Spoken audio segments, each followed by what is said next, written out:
యేసుక్రీస్తు బరువు కిలోలు 85 కిలోలు అని నేను విన్నాను.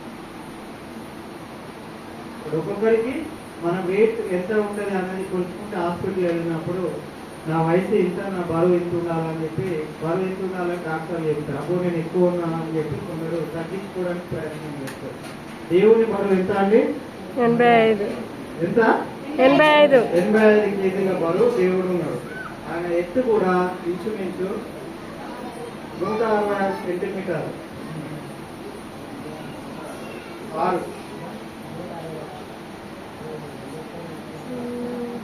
166 సుమారుగా.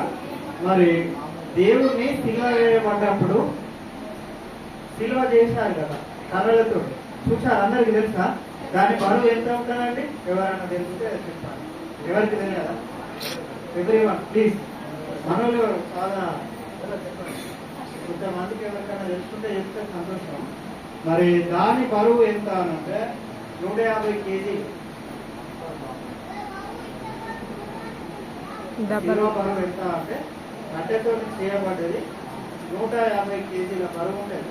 150 కిలోల బరువు అంటే అంత బరువును ఎత్తుకొని దేవుడు మరి కిలోలు మోసుకుంటూ ప్రయాణం సాగుతూ ఉంటాడు.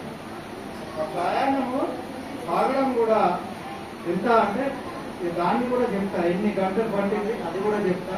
మరి కిలో ఎత్తు ఎంత అనంటే 15 ఫీట్లు, బరువు 150 కేజీలు, దాని ఎత్తు 15 ఫీట్లు. సుతార్లకు బాగా తెలుస్తాయి, సుతారు పని చేసే వాళ్ళకి, లేకపోతే కార్పెంటర్ వాళ్ళకి. ఫీట్స్ అంటే ఒక్కొక్క ఫీట్ ఎంత? 15 ఫీట్లు అంటే ఎత్తు బరువు అంత ఉంది. రేకులు అంటామా? దాంట్లో డబుల్ అయిపోతామా? దాని వెడల్పు 8 ఫీట్లు, సిలువ వెడల్పు 8 ఫీట్లు. మరి మేకులు కొట్టడం జరిగింది. మేకులు మరి అరిచేతులు, మరి అరిపాదాలలో మేకులు కొట్టారు. అది 3/4, అది 3/4 దాని మందం అన్నారు. తర్వాత వాటి పొడవు ఎంత అంటే 8 ఇంచులు. మొలల 3/4 మందము 8 ఇంచుల పొడవు. అంటే ఒక ఇంచు, మన వేలు 3 ఇంచులు ఉంటాయి. అంటే దీన్ని ఇంకొక వేలు, ఇంకొక మళ్ళీ అదనంగా ఇంకొక 2 అన్నమాట. 8 ఇంచుల పొడవు ఉంటుందండి. పొడవు 8 ఇంచుల పొడవు అది. అయితే రోమీలు అప్పుడు వేసిన మరి వాళ్ళ దేశంలో మరి యేసుక్రీస్తుకు శిలువ వేసిన తేదీ మనకు ఏంటి అంటే రోమీల ప్రకారంగా, వాళ్ళ క్యాలెండర్ ప్రకారంగా ఏప్రిల్ 14 నుండి 15వ తేదీ మధ్యలో, వాళ్ళు యూదా క్యాలెండర్ ప్రకారంగా, మన భారతదేశం ప్రకారం మన క్యాలెండర్ ప్రకారంగా మారుతుంది. కానీ ఫస్ట్ దేవునికి శిలువ వేయబడ్డది ఎప్పుడు అంటే ఏప్రిల్ 14 నుండి 15వ తారీఖు వరకు. ఈ విధంగా మరి కాబట్టి మరి ఆయన శిలువ వేసినప్పుడు సైనికులు ఆయనను తీసుకుంటూ కొట్టుకుంటూ వెళ్తున్నప్పుడు ఎంతమంది సైనికులు పాల్గొన్నారంటే, దేవుణ్ణి పట్టుకొచ్చి కాళ్ళతో కట్టి పట్టుకొచ్చి శిలువ వేయబడి శిలువ మోస్తూ నడుస్తున్న మార్గం అంతా కూడా 350 మంది సైనికులు ఉన్నారు. అంటే కొట్టే వాళ్ళు కొడుతురు, ఉన్న వాళ్ళు ఉమ్ముతారు, తన్నే వాళ్ళు తన్నుతారు. వాళ్ళ దగ్గర ఆయుధాలు పట్టుకొని ఎవరికి ఏ ఆయుధం ఉండదో వాళ్ళ రాజు ఆజ్ఞ ప్రకారం ఆయుధాలను అన్నిటి పట్టుకుంటూ సాగిపోతున్నారు. వాళ్ళు ఎంతమంది అంటే 350 మంది. మరి గుర్రపు కౌతులు ఒక 50. మరి ప్రారంభం నుండి ముగింపు వరకు శిలువ శ్రమకాలం ఎంత అంటే 17 గంటలండి. ఇందాక మనకు చిన్ని చెప్పారు, 9 గంటల నుండి 3 గంటల వరకు శిలువ వేయబడ్డాడు. ఆ శిలువ వేయబడ్డప్పుడు 7 మాటలు దేవుడు శిలువపై ఉండి పలికిన మాటలు 7. అది 6 గంటలు పట్టింది. దానికంటే ముందు నుండి దేవుణ్ణి మరి పట్టుకొని వచ్చి స్టార్ట్. అది ఎన్ని గంటలు పట్టింది? 17 గంటలు. 17 గంటలు శిలువపై శ్రమకాలము 17 గంటలు. మరి యేసయ్య అంత ఎండల 17 గంటల నుండి శ్రమ పడుతూ మోస్తున్న సిలువ మోసుకుంటూ ఎన్నిసార్లు కింద పడిపోయాడు తెలుసా ఎవరికైనా? 3 సార్లు. Very good. కవిత అయిపోయింది. 3 సార్లు రాసుకోకండి. Very good. 3 సార్లు ఆ సిలువను మోస్తూ చాలా భయంకరమైన బరువుతో నేను చెప్పాను కదా 150 కేజీల బరువు, పొడవు, వెడల్పు, ఎత్తు ఇవన్నీ నేను చెప్పాను. అంత బరువుతో 3 సార్లు పడిపోయాడండి.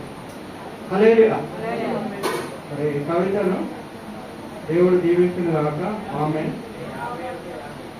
50 ఇవి గుర్రపు అది కౌతులు. గుర్రపు కౌతులు అనేటి వాళ్ళతో పాటు రౌతులు వేరు, కౌతులు వేరు. కౌతులు వేరు, రౌతులు వేరు. దాని మీనింగ్ ఒకసారి చూసి నేను మళ్ళీ చెప్తా.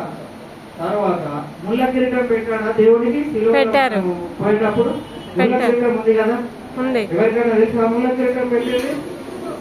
దేవుడికి తలలో ముళ్ళ కిరీటం పెట్టినప్పుడు కొన్ని ముళ్ళు తలలో చిక్కుకపోయినాయి. అవన్నీ సంఖ్య ఎవరైనా చెప్పగలుగుతారా? ఎవరైనా?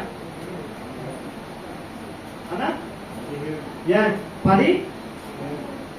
Very good. Correct answer. 17. ఆ తలలో కూడా 17 మరి ముళ్ళు గుచ్చుకున్నాయి. అది వెంకటేశ్వర దేవుడు దీవించినాక వెరీ గుడ్. మరి కరెక్ట్ చెప్పాడు. మరి దేవుడు దెబ్బలు కొట్టినప్పుడు, తలపై ముళ్ళ కిరీటం పెట్టినప్పుడు, అరిచేతులో మేకులు కొట్టబడినప్పుడు, తర్వాత అరిపాదాలలో మేకులు కొట్టినప్పుడు, పక్కలో బల్లెం వేసినప్పుడు ఆయన చిందించిన రక్తం ఎంత? ఎవరికైనా తెలుసా? 1 packet, 2 packet, 3 packet, 4 packet, 5 packet, 6 packet కదా? అదేమన్నా? Very good. 6.5 లీటర్లు. Correct answer. గాయాలు దేవుడిని సిద్ధమైనప్పుడు కూడా గాయాలైనవి, అవిటిని కూడా లెక్కలు తీసుకున్నాడు. ఎవరికైనా ఇస్తే చెప్పండి.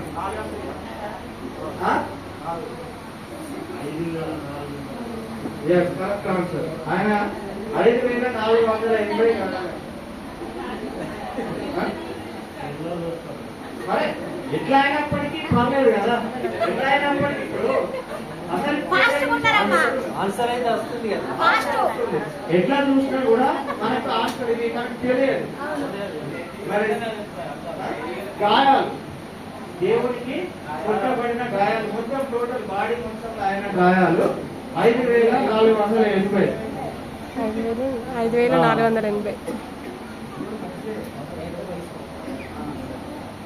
ఒక వీపు పైననే 150 గాయాలు అయినాయి. వీపు పైన కొట్టబడినాయి, కొరడాతో కొట్టినాయి. 39 లేదా 40 అంటారు అనుకుంటామా? రోమన్ భాష వాళ్ళ అంకెల ప్రకారం 39 అని కొందరంటారు, 40 అని కొందరంటారు. కనుక అవి కాకుండానే ఇంకా 150 కూడా ఆయన వీపు పైన కొట్టడం జరిగింది. మరి ఇది ఏంటి అని అంటే పగ, హింస, స్వార్థంతో మరి నిండినటువంటి సమాజంలో దేవుడు మన కోసము, మానవాళి కోసము ఇంత త్యాగం చేసి అంత బరువైన సిలువను మోసి మరి ఆయన 6.5 లీటర్లు రక్తాన్ని చిందించాడు. ఇప్పుడు మనకేముందండి, మనం తినే తిండి అంతా వ్యర్థమైన తిండే తింటున్నాం.